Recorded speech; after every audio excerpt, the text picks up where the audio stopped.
Hello friends, स्वागत आप सभी का। मैं उमाकांत आनंद आज फिर आपके लिए एक नया लेक्चर। आज इसमें हम लोग बात करेंगे इस लेक्चर के माध्यम से कंसेप्ट ऑफ यूनिट कॉस्टिंग और output costing.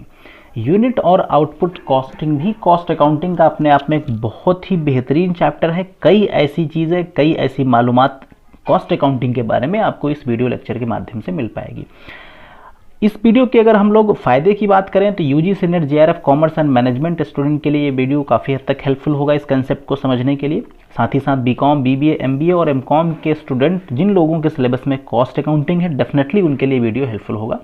CA, CMA, CS कर रहे छात्र छात्राएं जिन लोगों के सिलेबस में कॉस्ट अकाउंटिंग होता ही है, उन लोगों के लिए भी ये वीडियो काफ़ी हद तक हेल्पफुल होगा।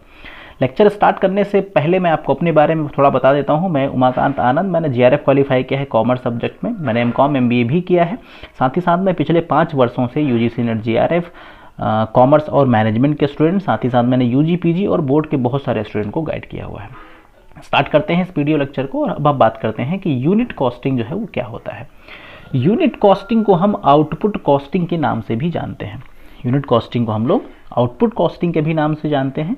Method of costing in which cost are certain per unit of single product. जब हम किसी भी प्रोडक्ट का प्रोडक्शन करते हैं, इस कॉस्टिंग के अंतर्गत हम लोग क्या करते हैं कि एक एक सिंगल प्रोडक्ट की सेपरेट कॉस्ट निकालने की कोशिश करते हैं। In a continuous manufacturing activity per unit cost is calculated by dividing the total production cost by the number of unit. बहुत सिंपल सा तरीका।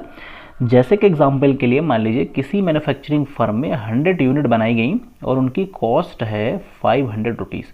तो पर यूनिट निकालने का अपना सिंपल सा ढंग है, इसे आप 100 से डिवाइड करेंगे तो पर यूनिट जो वैल्यू है आपकी फाइंड आउट हो जाएगी। इसको अगर आप लोग वॉल्टर डब्ल्यू विक की डेफिनेशन के फॉर्म में देखना चाहें तो unit costing method is a method of costing applied to ascertain the cost per unit of production.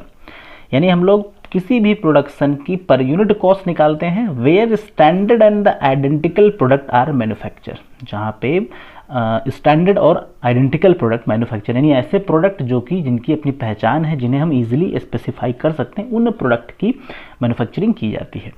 तो बहुत ज़्यादा इसकी डेफिनेशन मुश्किल नहीं है, बस मोटे तौर पे आप ये समझ लें कि यूनिट कॉस्टिंग किसी भी प्रोडक्ट की एक सिंगल प्रोडक्ट की मतलब यूनिट कॉस्टिंग में सिंगल प्रोडक्ट की कॉस्ट निकालने का काम हम लोग करते हैं।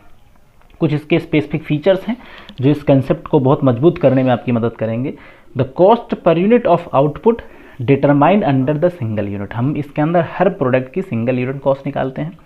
नेक्स्ट है the equality of cost is an important feature of this method. यानी इसके अंदर हम क्या करते हैं कि कॉस्ट को इक्वल डिवाइड करते हैं। कैसे? जैसे मैंने बताया आपको कि सपोज दैट 500 रुपीज़ की कॉस्ट लगी है किसी प्रोडक्ट को बनाने में और प्रोडक्ट बन के तैयार हुए हैं 100।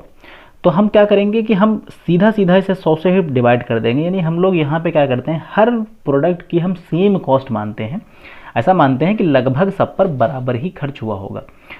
Production is on a large scale and is continuous. जहाँ पर प्रोडक्शन लार्ज स्केल में होता है और अगर रेगुलर प्रोडक्शन होता है वहाँ पे इसका इस्तेमाल होता है। The unit of production are identical and homogeneous. Product कैसे होने चाहिए, ये बड़ी इंपॉर्टेंट बात है यहाँ पे।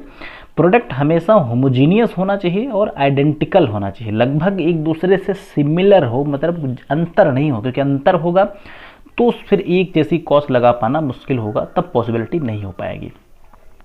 अब बढ़ेंगे नेक्स्ट कैरेक्टरिस्टिक्स की ओर। The single costing is the method of costing adopt in concern where there is a production of single product, a few grade of the small product different only in the size.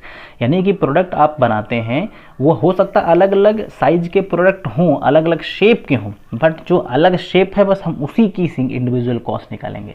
जैसे example के लिए अगर एक manufacturing firm 3 product बनाती है तो हम तीनों का अलग अलग कैलकुलेशन करेंगे, मतलब तीनों का हम अलग अलग निकालेंगे, उनकी अलग अलग सेपरेट कॉस्ट निकालेंगे। हम तीनों को एक जैसे तरीके से नहीं कैलकुलेट कर सकते, उनकी अलग अलग कैलकुलेशन किया जाएगा।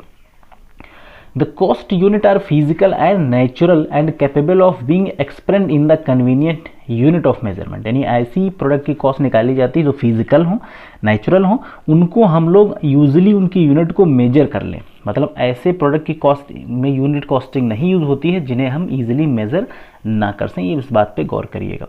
नेक्स्ट है the method is simplest method of all the method of cost. इस बात पे थोड़ा सा ध्यान देने की आवश्यकता है कि ये मेथड कॉस्ट अकाउंटिंग के जो और मेथड हैं उन मेथड की अपेक्षा कंपैरेटिवली थोड़ा सा आसान है। उसके रीज़न यह है कि in the sense that cost collection and the cost ascertainment are quite simple, क्योंकि इसमें कॉस्ट कौन सी लगी है, कितनी लगी है, ये कैलकुलेट करना बहुत आसान है। इस लिहाज से ये थोड़ा आसान मेथड माना जाता है और कॉस्ट अकाउंटिंग के मेथड की अपेक्षा। अब हम बात करेंगे इसके ऑब्जेक्टिव क्या है, आखिर क्या ज़रूरत पड़ी है कि हम लोगों ने यूनिट कॉस्टिंग जो है एक अलग से चैप्टर बनाएंगे कॉस्ट अकाउंटिंग में। तो इसकी जो ज़रूरत है, पहली, to ascertain the total cost of output as well as the per unit cost. भाई किसी भी प्रोडक्ट की टोटल कॉस्ट निकालना और उसकी यूनिट कॉस्ट निकालने के लिए ये कंसेप्ट डेवलप किया गया।